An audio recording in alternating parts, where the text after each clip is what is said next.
Rahul and I again welcome you to the course of Java Enterprise Edition.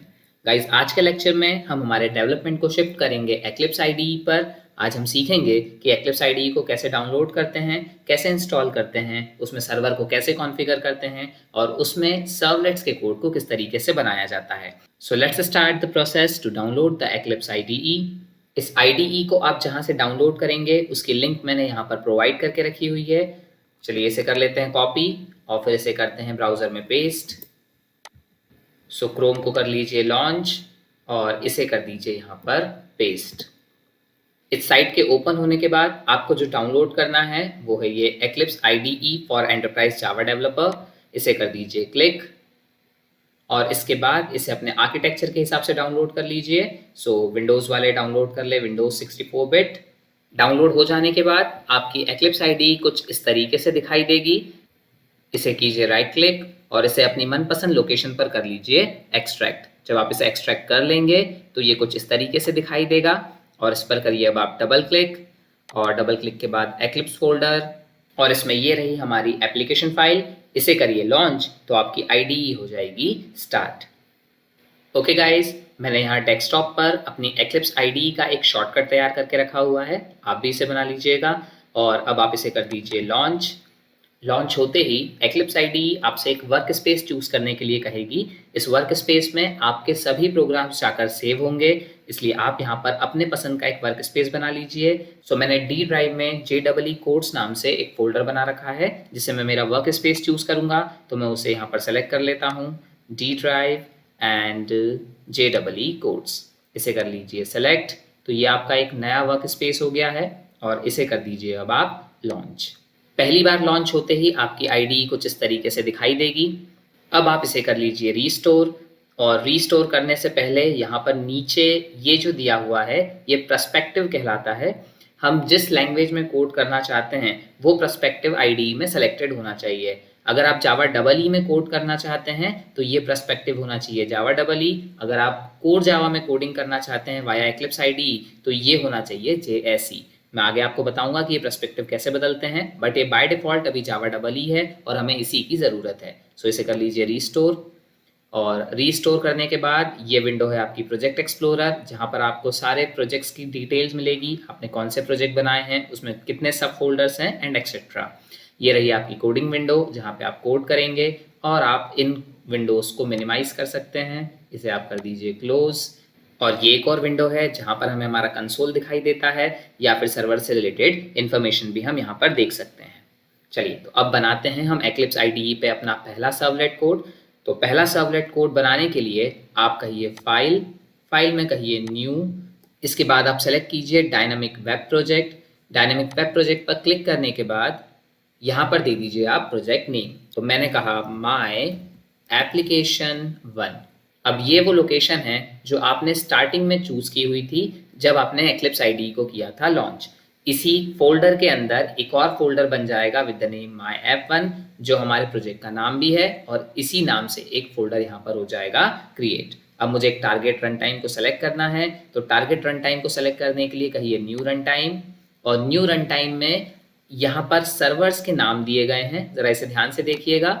ये अपैचे के versions हैं, यहाँ पर नीचे बेसिक, क्लाउड फाउंड्री और भी कई नाम दिए हुए हैं, पर हम टारगेट रन टाइम पे हमारे अपाचे टॉमकैट सर्वर को यूज़ करना चाहते हैं। तो उसका जो भी वर्जन आपके पास है, जैसे हमने 9.0 वर्जन को डाउनलोड किया था तो उसे कर लीजिए सेलेक्ट। इसे सेलेक्ट करने के बाद कह दीजिए नेक्स्ट और नेक्स्ट कहने के बाद जहाँ पर आपकी टॉमकैट की इंस्टॉलेशन डायरेक्टरी है वहाँ तक का पाथ इसे यहाँ पर प्रोवाइड कर दीजिए। तो यहाँ कहिए ब्राउज, हम जाते हैं C ड्राइव में, program files, Apache software foundation, Tomcat 9.0 और फिर कह दीजिए सेलेक्ट फोल्डर। यहाँ ध्यान रखिएगा हमें बिन तक नहीं जाना है, हमें सिर्फ टॉमकैट 9.0 तक ही जाना है और इसके बाद इसे कह दीजिए फिनिश।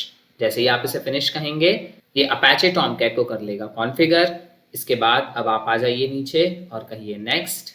इस विंडो में ये आपसे यहाँ पर कुछ पैकेजेस की इन्फॉर्मेशन पूछेगा कि किस पैकेज में आप आपके सर्वलेट या जो भी कोड आप बना रहे हैं उसे रखना चाहते हैं। तो फिलहाल के लिए तो हम इसे एज इट इज़ रहने देते हैं और कर देते हैं नेक्स्ट। आने वाले लेक्चर्स में जब हम इसे मॉडिफाई करेंगे तब देखेंगे कि यहाँ पर हम और क्या क्या परफॉर्म कर सकते हैं। तो अभी तो फिलहाल मैं इसे कर देता हूँ नेक्स्ट अब यहाँ आपसे पूछा जा रहा है कि क्या आप web.xml को जनरेट करना चाहते हैं। अगर आप इसे जनरेट करना चाहते हैं तो यहाँ क्लिक कर दीजिए और ये उसे ऑटोमेटिकली कर देगा जनरेट, और इसके बाद कह दीजिए फिनिश।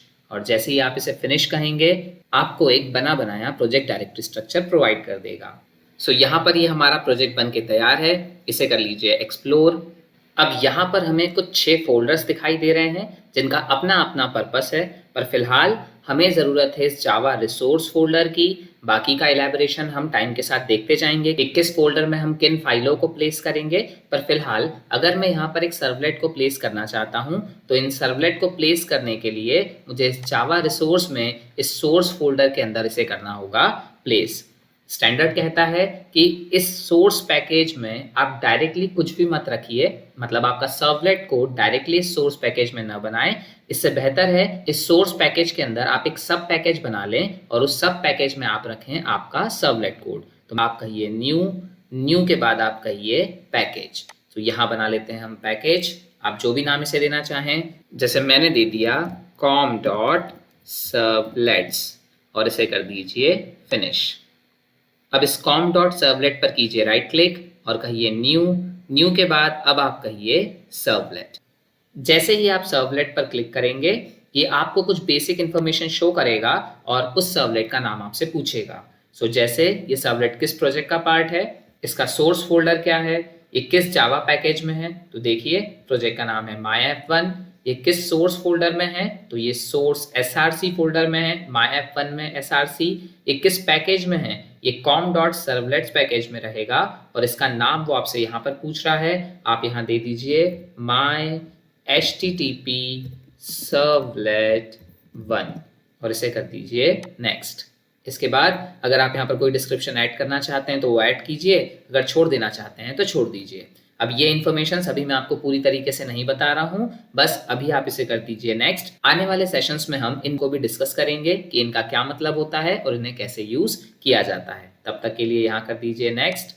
अब इस विंडो पर आप जिस भी मेथड को ओवरराइड करना चाहते हैं उस मेथड पर कर दीजिए क्लिक। जैसे अगर आप चाहते हैं कि सिर्फ आपके पास डू पोस्ट ओवरराइड हो तो इसे क्लिक कर दीजिए। अगर आप चाहते हैं कि सिर्फ आप डू गेट को ओवरराइड करें तो इसे क्लिक कर दीजिए। तो अभी हम लोगों ने पिछले लेक्चर्स में डू गेट को नोटपैड पर ओवरराइड करके देखा था, तो इस सेशन में मैं आपको डू पोस्ट को ओवरराइड करके दिखाऊंगा। तो मैं इसे कर देता हूं अनचेक और फिर कह देता हूं फिनिश। आपके फिनिश कहने पर यहाँ पर एक सर्वलेट का बेसिक स्केलेटन कोड तैयार करके आपको दे दिया गया है। यहाँ मैं कमेंट्स को रिमूव कर देता हूँ ताकि कोड थोड़ा छोटा हो जाए और हमें समझने में आसानी हो। तो ये कमेंट्स कुछ मैंने हटा दिए हैं यहाँ से, और हमारे जो काम का पोर्शन है वो है ये डू पोस्ट जो हमें करना है ओवरराइड। इसने साथ में आपको एक कंस्ट्रक्टर भी प्रोवाइड करके रखा हुआ है जो आप यूज करना चाहते हैं तो करें और अगर नहीं करना चाहते हैं तो इसे यहाँ से रिमूव भी कर सकते हैं। इसकी ज़रूरत आपको नहीं है, जब पड़ेगी तब हम डिस्कस करेंगे कि इसकी ज़रूरत हमें कब पड़ती है। तो आप इसे कर दीजिए रिमूव। यहाँ से इस कमेंट को भी कर देता हूँ मैं रिमूव। और अब जो मेरे पास बचा है वो ये रहा, आपकी public class my http servlet1 extends http servlet private static final long serial version UID is equal to 1L। अगर आप इस सीरियल वर्जन UID को समझना चाहते हैं तो आपको सीरियलाइजेशन का कंसेप्ट पता होना चाहिए। तो अगर आप इसे जानना चाहते हैं तो एक बार अपने उन कंसेप्ट्स को रिवाइज कर लीजिएगा जो आपने कोर जावा में सीरियलाइजेशन टॉपिक में पढ़े हैं। चलिए अब इस डू पोस्ट मेथड के अंदर कुछ लिखा जाए। सो मैंने यहाँ लिखा response dot set content type text slash HTML।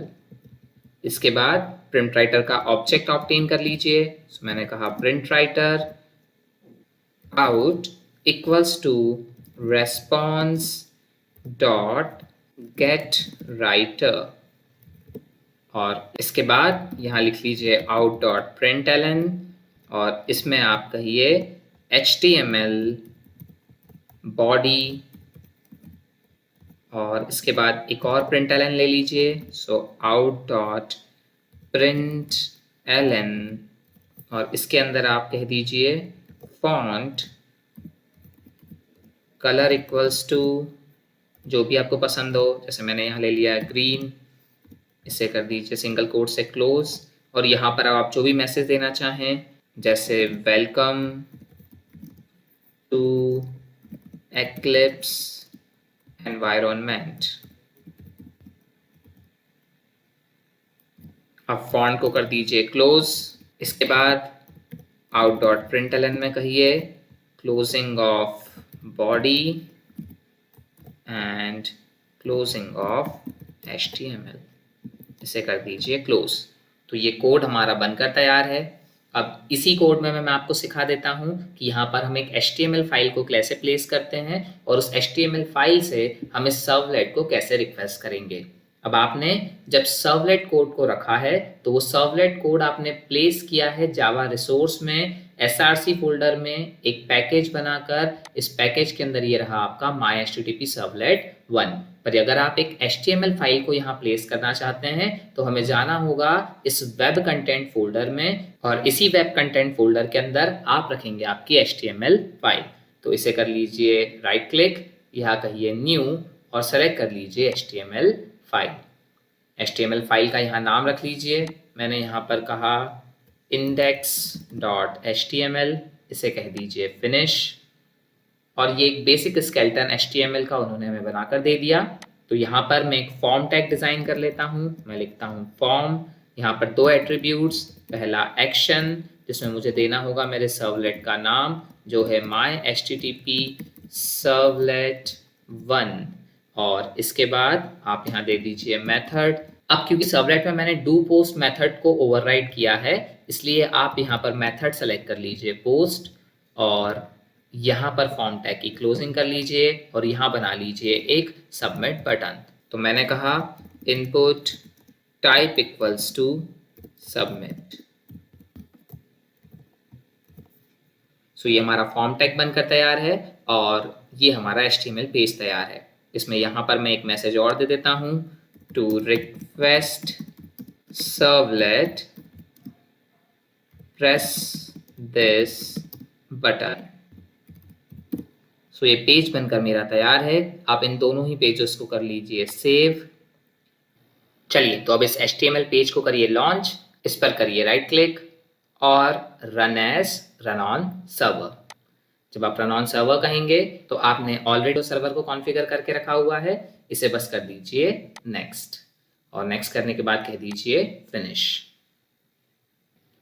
Okay, सो यहाँ पर एक प्रॉब्लम आ रही है। वो प्रॉब्लम ये है कि हमने हमारे टॉमकैट को 1990 पोर्ट असाइन करके रखा है जबकि एक्लिप्स उसे 8080 पर स्टार्ट करने की कोशिश कर रहा है। तो इसे कर दीजिए यहाँ से ओके।